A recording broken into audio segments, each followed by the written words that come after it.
ഗോവിന്ദ ഗോവിന്ദ ശ്രീ ഗുരുവായൂരപ്പ ശരണം. അഖിലാണ്ട കോടി കോടി ബ്രഹ്മാണ്ട നായകൻ ശ്രീ ഗുരുവായൂരപ്പനെ ഇന്ന് മീശാന്തി ഉച്ചപൂജയ്ക്ക് കളഭം കൊണ്ട് മിട്ടുമടുക്കനായിട്ട് സുന്ദരക്കുട്ടനായിട്ടാണ് കേട്ടോ അണിയിച്ചൊരുക്കിയിട്ടുള്ളത് എന്ന് ശ്രീലകത്ത്. അതുകൊണ്ട് കൂടെ വലിയ സന്തോഷത്തിലാണ്. അങ്ങനത്തെ ചെറിയ ചെറിയ മൈറ്റാണ് ചെറി. നമ്മൾ ഗോപികവനും ഭക്തരും അഖിലാണ്ട കോടി ബ്രഹ്മാണ്ടങ്ങളും മുഴുവൻ ഉണ്ണിക്കുട്ടൻ ഇങ്ങനെ മതി മറന്നിട്ടാണ് കേട്ടോ ശ്രീലകത്തേക്ക് ഇങ്ങനെ തൊഴുത് നിൽക്കണേ.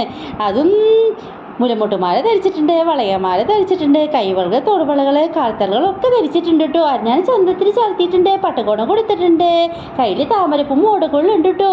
ഉണ്ണിക്കുട്ടൻ്റെ ഇടത്തേ വശത്തായി മരപ്രഭു ഉണ്ട്. മരപ്രഭുവായിട്ടാണ് ശ്രീലകത്തുനിന്ന് ഉണ്ണിക്കുട്ടൻ വാഴുന്നത്. അതും വലിയ സന്തോഷത്തിലാണ് കേട്ടോ ഗോപികുമാരൊക്കെ. മരപ്രഭു രൂപത്തിലല്ലേ ഉണ്ണിക്കുട്ടൻ ഇന്ന് ശ്രീലകത്ത് തിളങ്ങി നിൽക്കുകയാണ് കേട്ടോ. ആ സന്തോഷത്തിലാണ് സകല കോടി ബ്രഹ്മാണ്ടങ്ങൾ ഭക്തർ മുഴുവൻ. ഗുരുവായൂരപ്പൻ ഭക്തരേ